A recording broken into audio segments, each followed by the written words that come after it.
La parole est à notre collègue Catherine Morin-Desailly pour le groupe de l'Union centriste.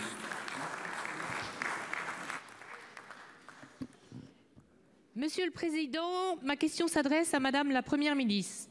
Madame, le gouvernement veut supprimer la redevance, principale ressource pour nos entreprises de l'audiovisuel public, pour des dizaines de milliers d'emplois directs et indirects. On parle ici de 3 milliards d'euros.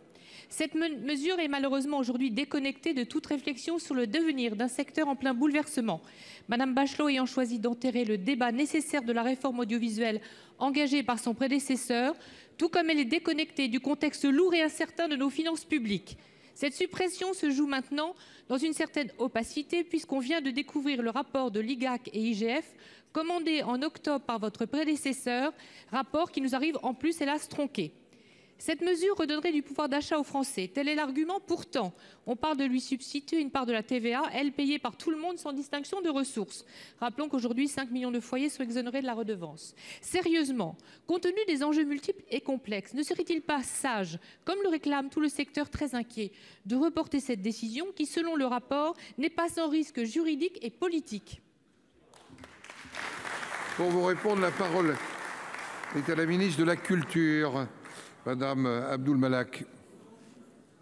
Madame la ministre. Monsieur le Président, Mesdames et Messieurs les sénateurs, Madame la sénatrice Morin-Desailly, l'audiovisuel public, c'est le premier média des Français, le premier financeur de la création aussi. Nous y sommes très attachés, nous comptons bien le préserver et l'accompagner dans ses mutations et dans ses réformes. Avec la fin de la redevance, c'est le prélèvement qui pèse aujourd'hui sur les Français, 23 millions d'entre eux, que nous supprimons. Pas son financement et encore moins son indépendance.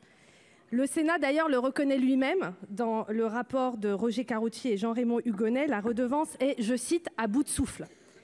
En effet, elle est adossée à une taxe d'habitation qui va disparaître et elle est adossée à la possession d'un poste de télévision alors que de plus en plus de Français regardent aujourd'hui la télévision sur d'autres écrans.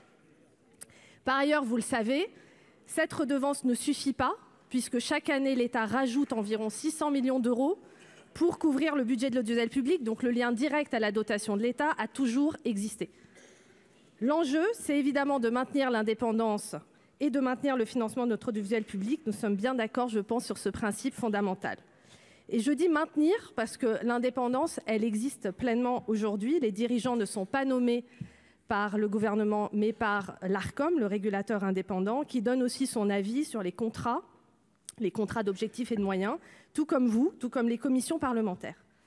Et surtout, le gouvernement n'a aucun moyen d'interférer dans les grilles, dans les programmes, donc vraiment l'indépendance éditoriale est bien réelle.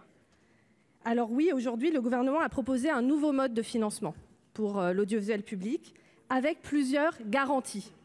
La compensation à l'euro près, le versement de l'intégralité des ressources en début d'année pour éviter une régulation en cours d'année et une visibilité pluriannuelle accrue du financement.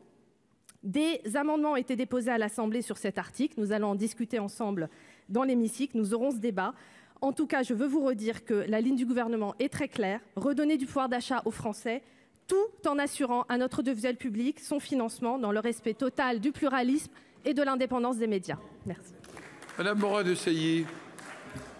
Forcément, Madame la ministre, vous voulez être rassurante et on vous en remercie. Mais il n'y a pas urgence à se précipiter dans cette réforme quand on sait qu'on ne dispose pas de toutes les études d'impact sur le sujet. Toutes les garanties aujourd'hui, d'ailleurs, ne sont pas apportées. Les garanties à l'indépendance de nos médias publics. Il existe aussi des textes européens, une jurisprudence en la matière et des garanties également sur la prévisibilité et la dynamique des ressources aujourd'hui proposées. C'est ce que disent les présidents des entreprises auditionnées la semaine dernière à l'Assemblée nationale. Et puis, selon le scénario choisi, mes chers collègues, on sait qu'il y aura un impact aussi sur le budget de l'État et de la dette publique, dont on nous dit que la cote d'alerte est atteinte. Alors, notre groupe refuse donc la précipitation et le bricolage de dernière minute au détour d'un PLFR. Au contraire, il souhaite participer à un travail collectif, sérieux, éclairé de l'ensemble des études et que soit redonné du sens politique à cette réforme.